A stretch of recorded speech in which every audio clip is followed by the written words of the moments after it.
કાલે ભણેલા ગણેલા બહુ ભણેલા ગણેલા નવા સવા નેતાએ નિવેદન આપ્યું કે દાદાની સરકાર 1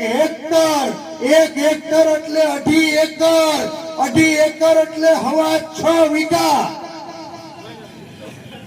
1 એકરમાં 2.5 વીઘા થાય હે 6.5 વીઘા 6.5 વીઘામાં 1 હેક્ટર થાય ભણના દીકરાએ કીધું કે 1 હેક્ટર ના 50,000 એટલે 1 વીઘે 8,000 રૂપિયા જો દાદાની સરકાર જાહેરાત કરશે ને તો હું ઉઘાડા પગે દાદાના દરબારમાં મુજરો કરવા જાય તમારો ડોહો